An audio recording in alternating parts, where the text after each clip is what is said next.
right, so the big news for July is scenery work has commenced again. So if you were watching the Crowsnest realignment video, this is the lower part of Crowsnest and this is the upper part of the realignment.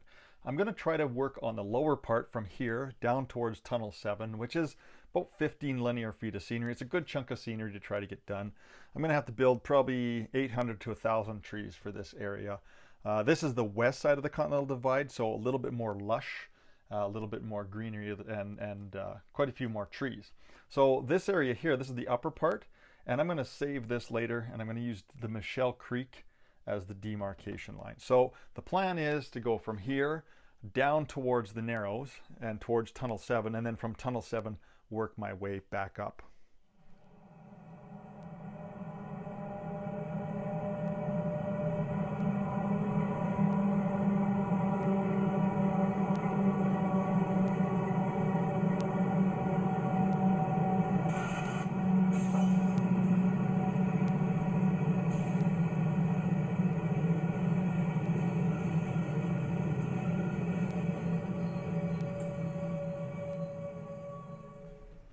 Looking downgrade towards Tunnel 7 here, you can see that I've added some extra styrofoam layers here, and that's where those rock castings are. I just laminated another course of styrofoam on there and reshaped it just to get a little bit more interest. Ended up cutting down the original rock cut quite a bit. The train's passing over the location of a retaining wall. By comment, that's going to end up becoming cut stone versus board form concrete like I was originally going to put in, but that's cool because there's lots of there's lots of cut stone retaining walls in the area that I'm modeling. So if you remember from June, I also had Tunnel 7 set in place. Well, you can see that it's been pulled out and sanded down. I didn't like the texture on it. It was showing up weird with the lighting the way it is. So I'm going to re-texture that, and I also cut the top of it off so it's not angled up towards the backdrop. I wanted it nice and flat, and now it's a lot less obtrusive and looks more the way I want it to. So happy with that.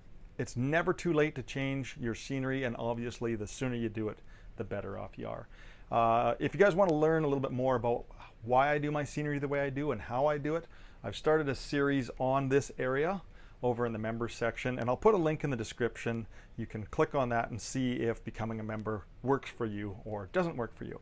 The rest of July was spent doing a bunch of work on freight cars, body mounting to tank cars. So I ended up running across a whole whack of tank cars that I had on the shelves, and I'm trying to slowly work my way through that. So even had the opportunity to do a little bit of weathering, so I'll show you that before we end this July update.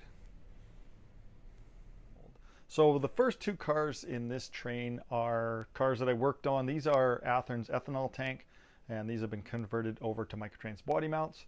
Of course, these are glycol cars. The green Procore tanks are glycol service, so no buffer car required. Second pair of tanks, you might recognize these. These are the ones that I was decaling up in the June update.